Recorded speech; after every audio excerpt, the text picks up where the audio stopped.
Other shows we have for you to enjoy at myclassicradio.net. The Avengers was most certainly not a household name in South Africa prior to the radio series. With no national television service until 1976, the mechanism simply was not present in the country to show television programs to mass audiences. While many other countries reveled in the filmed adventures of John Steed and company, South Africa was not equipped to join in the fun.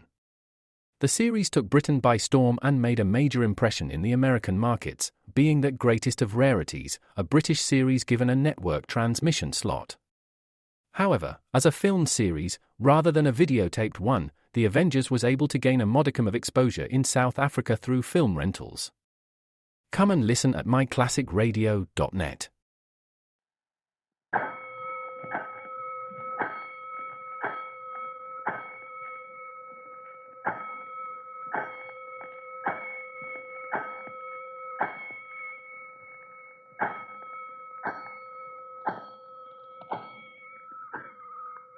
Bells.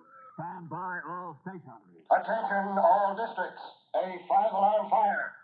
5 bells. Move in immediately. That's it. Let's go. Let's go. Fire! Fire!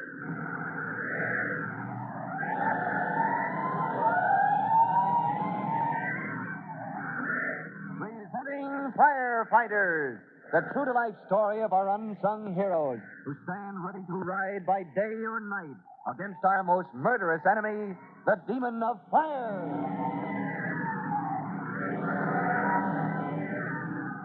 In a moment, we'll join Deputy Chief Dan Moore, who's pinch hitting for Chief Cody while the chief is away at a fireman's convention, and rookie fireman Tim Collins at the 3-alarm fire in the basement of the 12-story Butler building. Now, you'll recall that Tim's rescue company had been called to get out those workers in the sub-basement felled by smoke and fumes. And now, at the moment, everything depends on the engine company men, who with their heavy hose lines are fighting desperately to keep the flames from reaching the elevator shafts. If they fail to do this, well, you'll see the consequences for yourselves when we move up to the scene of action right after this message.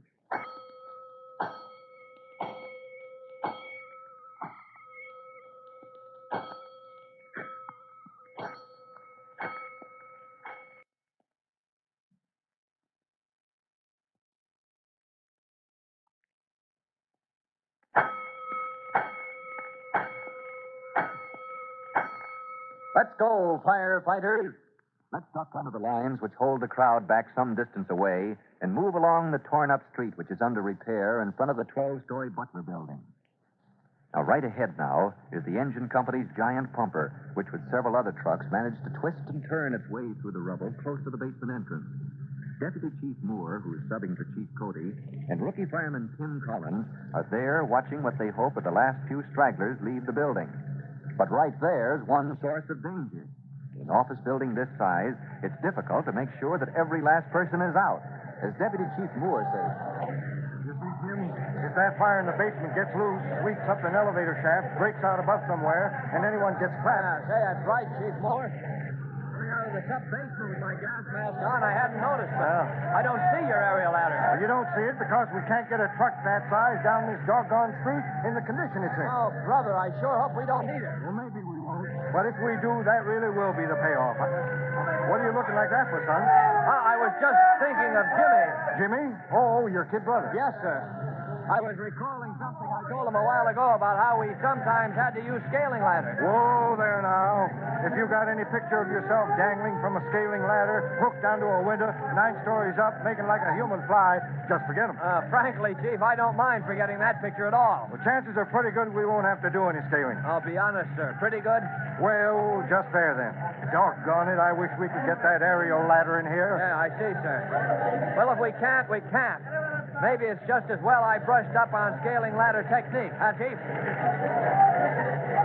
Meanwhile, Tim Collins' young brother Jimmy and his pal Jack Carson have gotten tired of being hemmed in behind the lines with the rest of the crowd. They've pushed their way out and are heading down the street, which gradually angles its way to the back of the Butler building. Well, I got over that cop, Jimmy.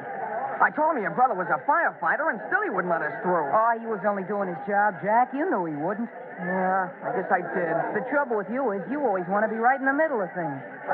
Say, Jimmy, Maybe Chief Moore would give us passes to get through the fire lines. No, he couldn't do that. Oh. And neither could Chief Cody if he was here. Say, this parking lot is right in back of the Butler building. You can see the smoke creeping out from the basement. Yeah, but the main fire is near the front, on the other side, Jimmy. I know, Jack. That's why there's nobody here. Everybody's gone around there. Is that street a mess? And with those firemen sore, all the trouble they had getting the trucks up close. Well, the way I figure it, it's not much of a fire. The chief will have it out in no time. Well, how can you tell, Jimmy? He's kept it from spreading up to the first floor, hasn't he? I guess that's a lucky thing. Boy, if it had spread while there were people there. Wow. Well, anyway, they're all out now. Hey, Jack, do you remember the scaling ladder I made today? How'd you like to use that to climb the outside of a building this high that... Hey, what's the matter, Jimmy? Oh, gosh, I thought I saw someone way up high at a window. You're seeing things.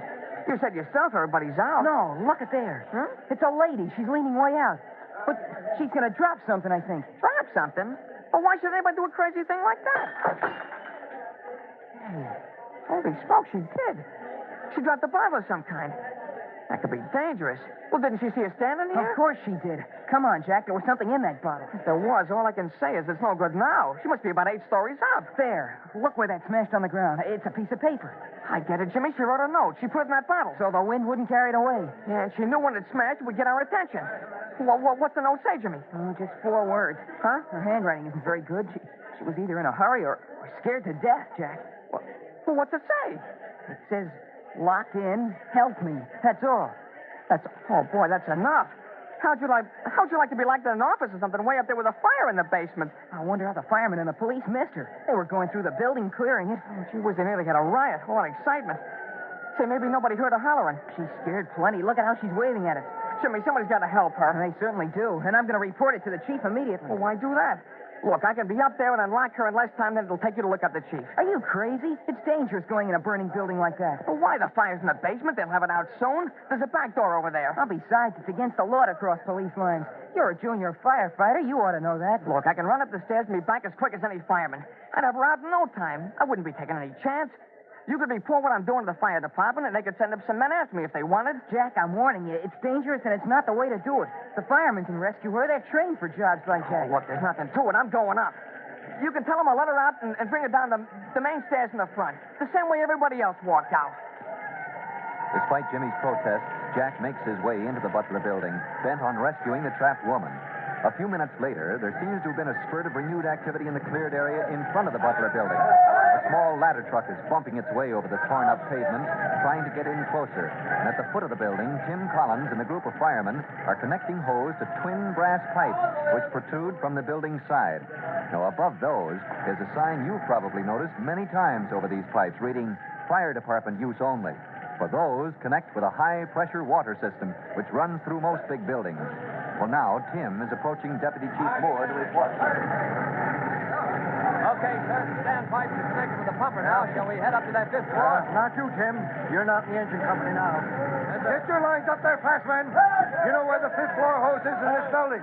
Disconnect it and get the department's lines ready for use. Now, hop to it. Now, what's the matter with the building, Call Chief Moore? Nothing, but their lines are connected to the water tower on the roof. Oh, not now, sir. And we just hooked those brass outlets up with our pumper. Water comes from the hydrant, forced through their pipe system by our pumper. Well, that's the point. Their hose could stand the pressure from the water tank on the roof. But I don't know if they could take the pressure we're going to give any minute. I get it, sir. How about the 9th floor? I just sent in another alarm. I'm going to try and get the water tower truck through here. I see. If we can, we'll get water up to that floor, all right. We can't get up there to use the building's apparatus? Not right now, we can't. I see. Well, now you fellas finally got that truck through this mess. Get those ladders out and into position. A 35-foot ladder won't begin to reach as high as we need, sir. Will you use extensions? Not as long as we can work inside. I see. If the fire moves down on us, then they'll be of use getting lines up to the windows within our reach. There's your signal from the 5th floor, Chief. Okay. Give them water, men. Plenty of pressure behind that pumper. Oh, for Pete's sake, how'd Jimmy get through the police lines? Excuse me a minute, sir. I'm coming, too. That kid looks worried. Yes, sir. I've been trying to get through, but a policeman gets stopped. That's his job, Jimmy. You shouldn't be here. But I had to tell you where my friend Jack Carson went. Huh? Your friend is the least of our worries right now, son. But he must still be in the Butler building. In the What are you talking about? Look, Tim, a woman threw a bottle down from a window way up. Yeah? It was around back of the building, and there was a note in it that she said was locked in someplace. I told him not to do it, but Jack insisted on going up and letting her out anyway. He's in this burning building? Well, if he hasn't come down in the last couple of minutes, he is. The little fool. How long ago did he go up? Well, gosh, about 10 or 15 minutes ago. It was about 10 minutes ago that fire got away from us. Reached the elevator shaft, Tim. Now, what floor was this woman on, Jimmy? Oh, I'm sure it was the 8th floor. I counted up to where she was waving at. Huh? Chief Moore, couldn't Jack have come down the front stairway? Well, sure he could. He went up the back way, but he said he'd bring the lady down the same way everybody else had got out. I'm sorry, Tim, but I had men on all those floors as high as the 5th. They'd have seen him if he'd come down. Yes, sir. Well, I guess we can forget that. Fire blocked off the stairway first, from what I heard. That's right. And I was thanking heaven my men had worked their way down before it happened. Something's happened? Yeah, Jimmy. Fire's got into the elevator shaft. It's already burst out on the 6th and 9th floor. Oh, gosh, I hope Jack hasn't started down. I hope he wasn't on that 6th floor when... Don't talk like that, young man. Well, it's all right, Chief. We don't have much choice any way you look at it. At best, Jimmy's pal Jack is probably caught up there, high up in that building in a spot where we can't get to him. Well, did Jimmy's friend Jack Carson reach the 8th floor just in time to be trapped? If you want to know the answer to that question, be sure to listen to our next exciting episode of The Firefighters. In a moment, Deputy Chief Moore, subbing for Chief Cody, will tell you, boys and girls, how you can help the firefighters in your own town. But first, here's a message especially for you.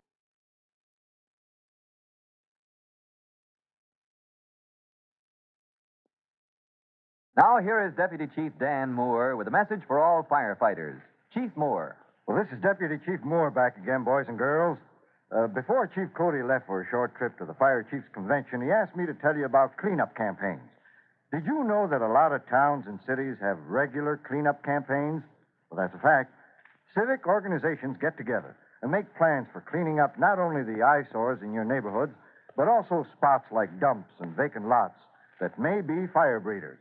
Look into this. Find out what your town is doing, and then get in there and do your part toward making your neighborhood a safer place to live. That is all. Deputy Chief Dan Moore and the young rookie fireman Tim Collins will be back on the same station the next time you hear... That's it. Let's go!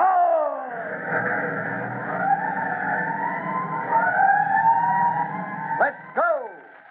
Firefighters! Firefighters is a copyrighted feature of William F. Holland Productions.